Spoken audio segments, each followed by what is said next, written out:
Illana Burk, CEO of Your Life's Workshop, coach to entrepreneurs and solopreneurs across dozens of industries, and host of Good Business. With nearly 20 years' experience helping hundreds of clients create profitable, ethically driven, and sustainable businesses based on their life's work, I'm here to teach you how to do great work, make great money, and make a positive impact without feeling like you need a shower afterwards.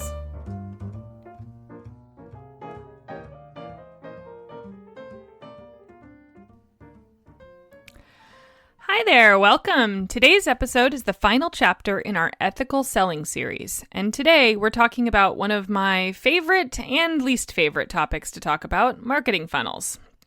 So today we're going to talk about what they are and what they aren't. We're going to go into a little bit of history about where marketing funnels came from, what their original intention was, and how they've been a little bit co-opted by internet marketers everywhere, right?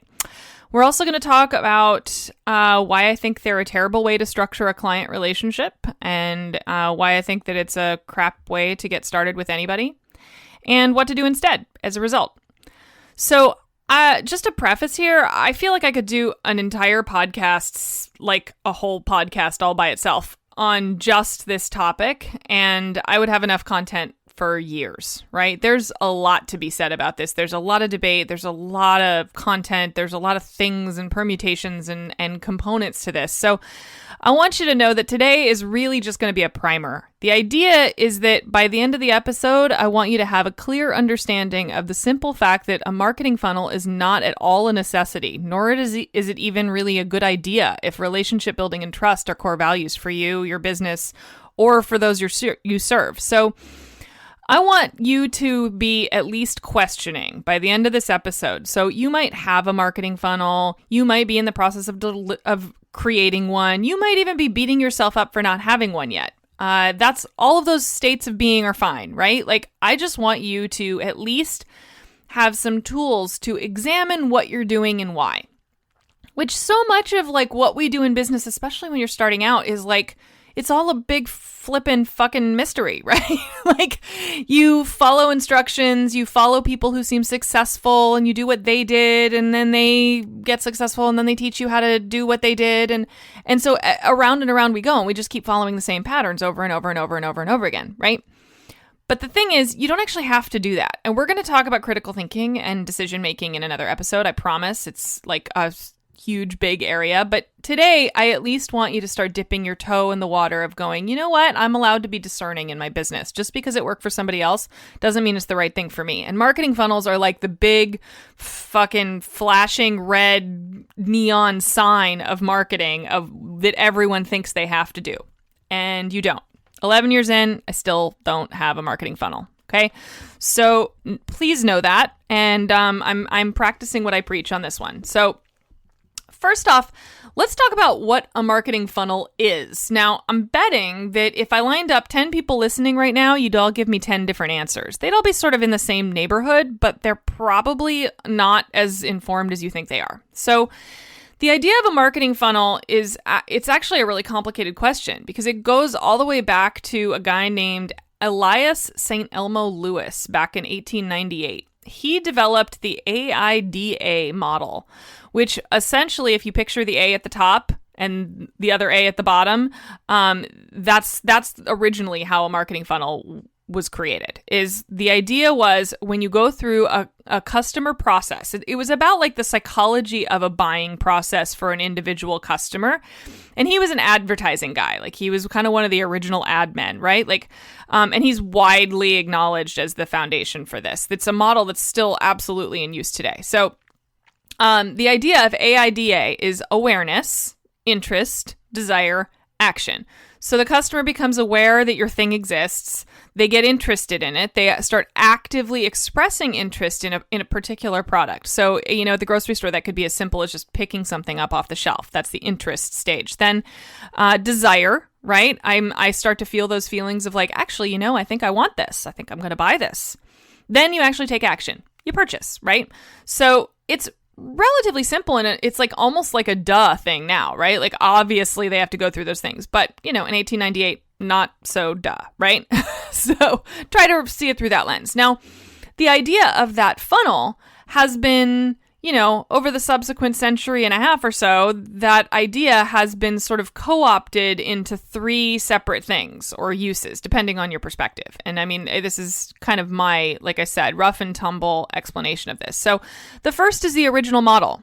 It's still used as a basic roadmap for selling. I remember back when I was like 23 and I was managing a makeup store at a mall, we were taught a permutation of this that was like about how to get sales, So it was like the approach. I think it was the acronym was HABIT. It was like hello, approach. I don't remember all the other things, but it ended up with ask for the sale, right? So it was a way of following that same pattern. So I have seen innumerable permutations of people trying to co-opt this and make it their own and make it into something else, because it is straightforward. You have to get people to see it. You have to get people interested. You have to get people to want it. And then you have to get people to buy it. It's, that's how selling works, right? That's the basics of business. So it's the backbone of marketing, honestly. So the original model, totally awesome. If you can, when you approach it, when you think about it, as long as you're doing all of those stages with empathy and service-mindedness, you're golden. Awesome, right? That's not the marketing funnel we're talking about today. The second is a conversion funnel. A conversion funnel is mostly has emerged out of e-commerce because it's basically used to describe the process that an individual user goes through while interacting with a website or an online store or something like that. It's how their initial visit results in a sale. So it follows the same model as the original, but it involves deliberate choices that can be easily manipulated to result in sales. So not inherently bad, but it can be and often is, right? It's using psychology, heat maps, particular color theory, all with the end of getting people to take action, not delivering value. So notice the difference there. It's a common theme. It's something that I'm going to be talking about, a lot during this episode is, this is effective, right? So, effective doesn't always equal good. And that's kind of what we're talking about. So the third is the marketing funnel. That's the core of what we're really, really venturing into today. And that's the philosophy that ventures into kind of dehumanizing financially driven strategy. It's in the absence of some clear and deep examination, it's basically always a negative as far as I'm concerned. It's, because it's taught in a way that completely devalues the actual needs, agency, and consent of the person that you're trying to sell to. So my biggest problem here is not actually with the model. Like most things, I've said this before, you can't, marketing is like a hammer. You can't hate a hammer for being a hammer. You hate the hand that wields it, right? This is just like that, right? But the thing is, I see very few people actually doing a marketing funnel well and ethically, because they're all taught the same way. We all follow the same playbooks, right? So in the absence of criticizing that, in the absence of noticing that there's some really dark shit happening when you push someone headfirst into a funnel, this is what keeps happening, even among really great, ethical, cool people. Like, I have a lot of dear friends and other business owners that I love that do this stuff without looking harder. So maybe this episode will help people, will challenge people to look a little harder. That's my goal here, right? So what does the yucky version of a marketing funnel commonly look like? It looks like free stuff at the top that hard sells you into some lower price stuff. And we're going to get into what a tripwire is a little bit later in the episode. It basically is making you go, okay, I'm interested in this thing that I got for free, but it didn't actually solve anything. So I guess maybe I should buy their $19.99 thing and maybe that'll solve my thing. And then that hard sells you into a slightly higher price thing with a little bit more depth, but probably still doesn't solve your core problem. And then that hard sells you into a high ticket, high value offer that maybe solves your problem, probably solves your problem, but that's sort of not even the point at that point, right? Not for the marketer, at least. And we're going to get into why in just a second. So at each stage, you're actually expected that you'll lose people. Like really think about that for a second. Like, you put all that effort in and you're expecting that people will drop off based on what you deliver.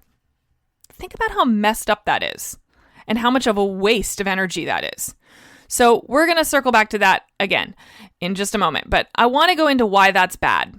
So you cast a really wide net, right? Make really big promises. You promise things that you know going in that you're not going to actually completely deliver on at the first stage, at the jump. Your brand is making this big promise, but the thing that's the free thing at the top isn't actually making that promise. But psychologically, we don't know the difference, right? We as visitors, when we're making these millisecond decisions of like signing up for a list or something, we're looking at the promise of their whole brand. We're not looking at the promise of the opt-in. So you get this like collateral authority based on what you develop around it.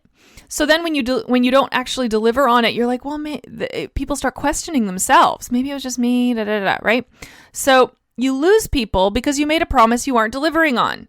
And you're getting away with it because you manipulated the language of your original promise so that the first thing, like an opt-in, kind of delivered. And it's that interest that it kind of delivered. It's like it delivered like adjacent, right? That will get a certain percentage of your buyers to spend a little cash and go a little bit deeper. But think about this for a second. The people that drop off should be the ones you want most if you're good at what you do. Like, really think hard on that. What about the quality of the people who are buying? Do you ever think about that? Like, does anybody ever think about that? Or did they just see people as dollar signs? I honestly don't. I don't know. Maybe I know I'm not the only one, but I know that the numbers are fewer than they should be. The ones who dropped off are smart, discerning, and actively looking for what you have. If you're good at what you do, the idea of leaving even one behind because you didn't deliver on something should make this whole process a no-go for you. That one thing. So what started as a way of understanding and relating to customers has become a way of manipulating them. And that sucks. So let's untangle that, right? So now we have terms like lead magnet and tripwire, and we have all of these other terms for all of the different permutations of a marketing funnel. So I want to go into what those are for a second because we're getting so jargony in this industry that it's like new people coming in feel like they're inherently missing something.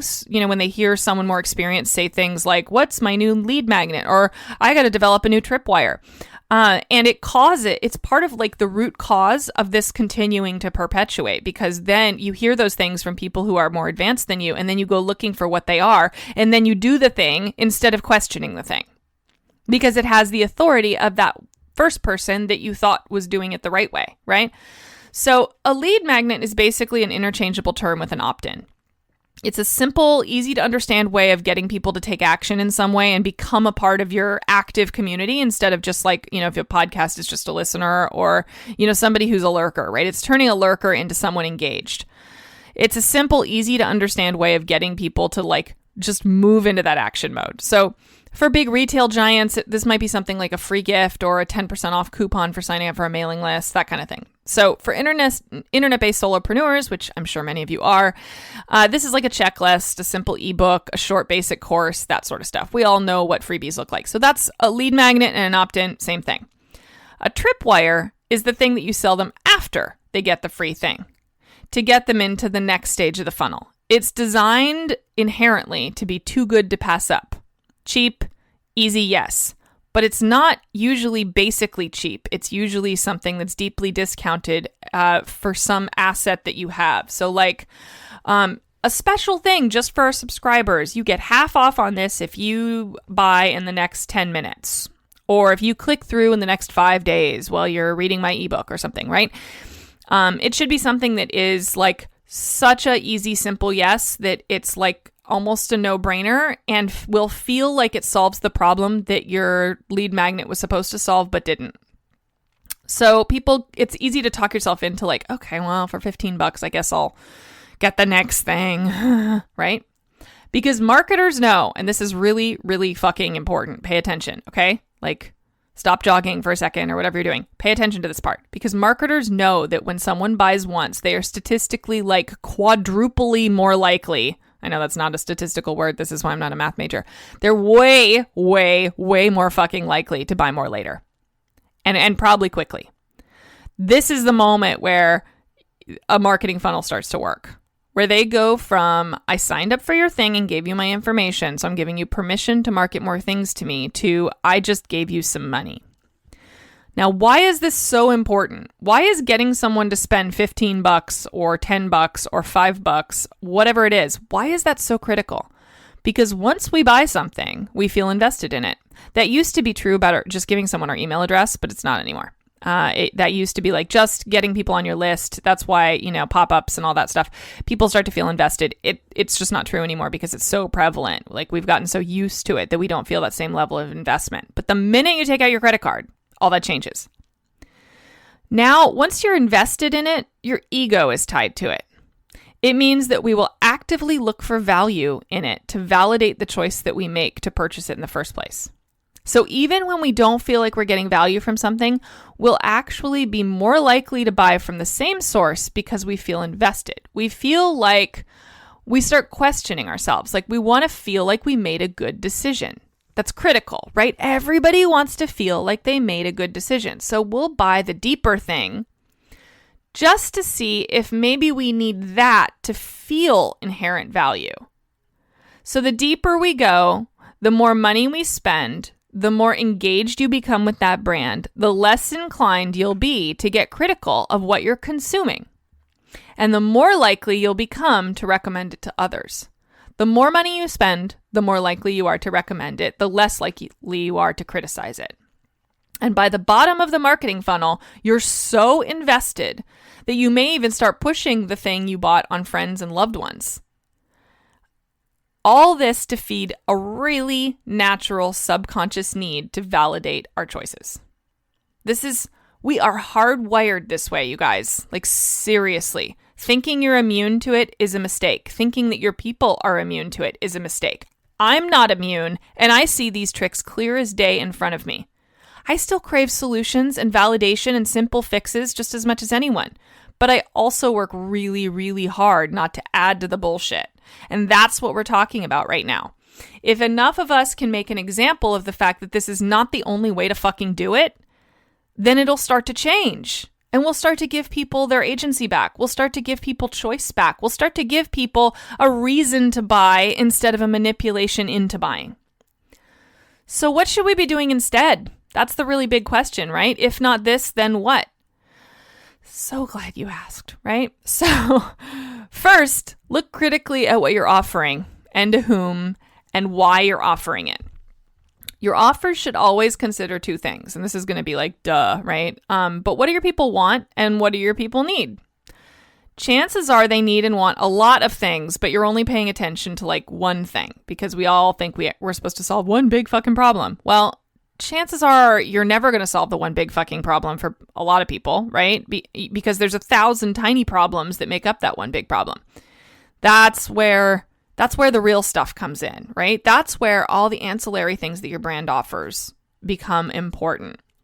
Because chances are, if you've done the work to know your people, to know who they are, to know what they value, and if you don't know and you're confused by this right now, check out episode 4. That's the one where we talk about values and value. Let's dive in. This will all make a lot more sense.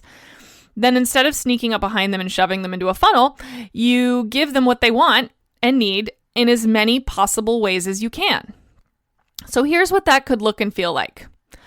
So you've got somebody in front of you and they're like, hi, I know you need X, and you want Y, and I have both, right? Take my hand.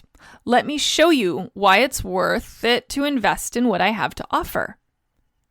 So go through that again, right? Like, instead of going, dive headfirst into my funnel, giving them a swift kick, right?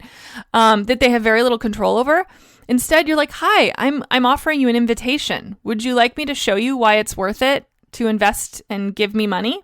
I would like to show you why it's worth it. Here's some small ways I can show you why it's worth it. I can give you opportunities to actually get a real taste and solve a real problem in small ways.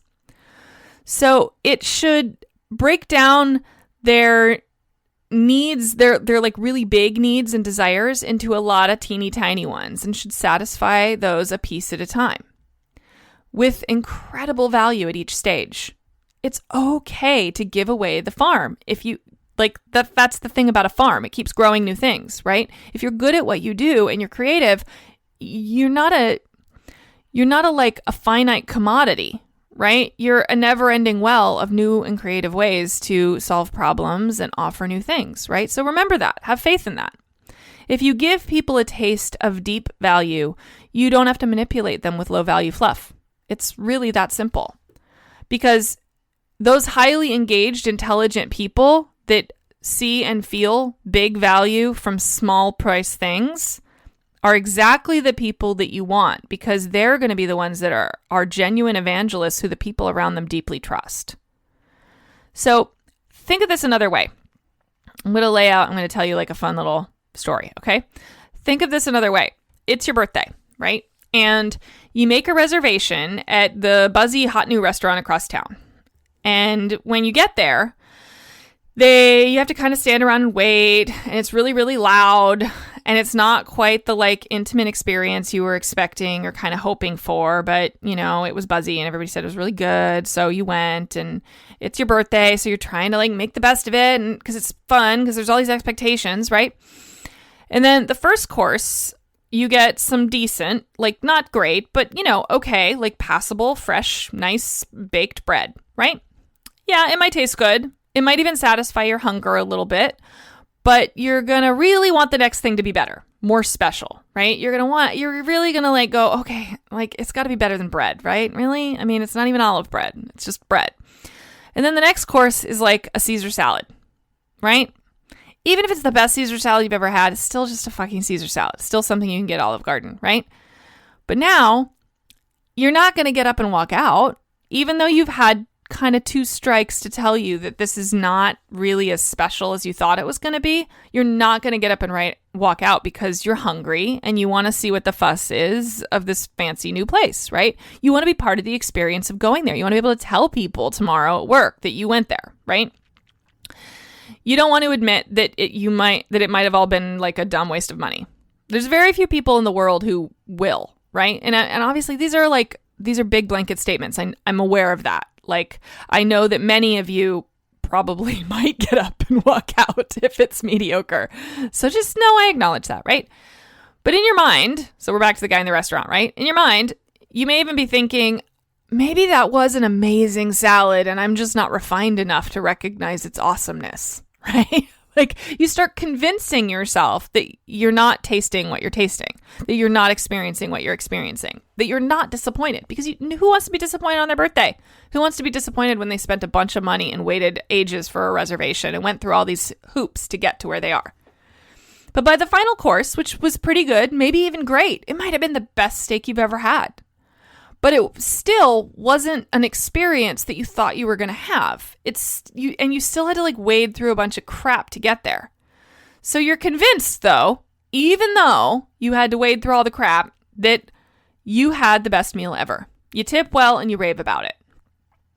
But only parts of it were good. It was actually one thing that was watered down and spread out over the whole meal. It was like emotionally, right? It was that one simple, like the one course that was great.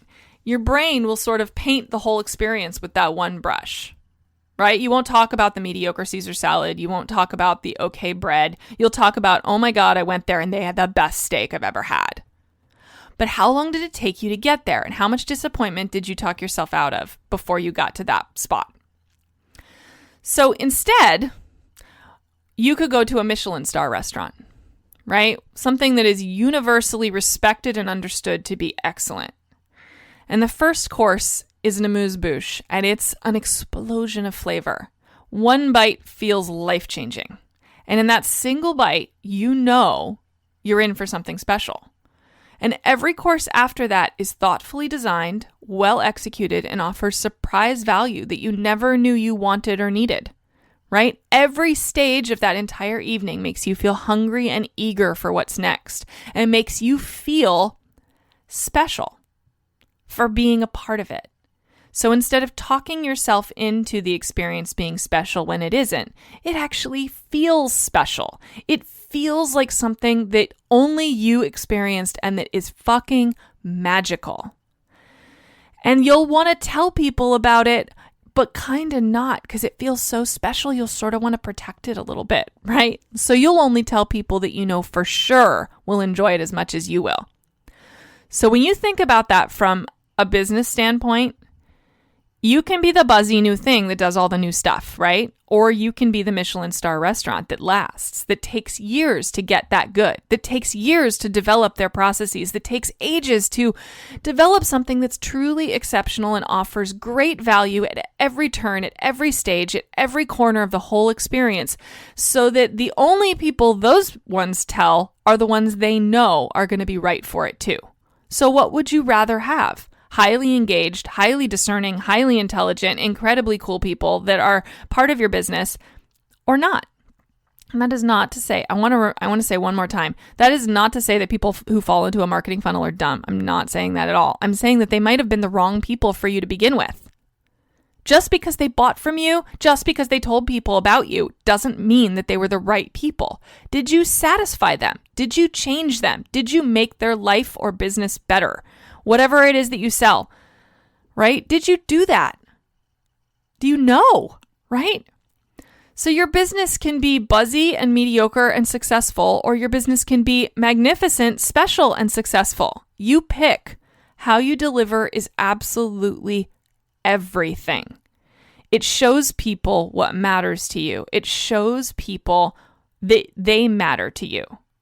It shows people that your work is more than just trying to make a buck, trying to make a living, trying to feed your family. It shows people that your work that you're putting out is your life's work. It shows them that you care so deeply about what they're experiencing that you're going to go far above and beyond as an effort to be of service instead of focusing entirely on success. And the thing is, when you do this, success sort of happens. It just does. It might take longer though. So just know that, okay? It might take longer, but oh my God, it's so much sweeter at the end. All right, everybody. I want to thank you all for being here for our whole selling series, and also for those of you that participated in our launch week giveaway. It's wonderful to have you as part of our community. And I really, really, really encourage you to check out the earlier episodes, especially in the selling series. It's definitely the foundation of the work that I do. And I hope that you enjoyed our little primer today. And I hope to see you again soon. All right, everybody. Have a good day. Thanks so much for hanging out with me today. For more information, visit thegoodbusiness.co or yourlifesworkshop.com.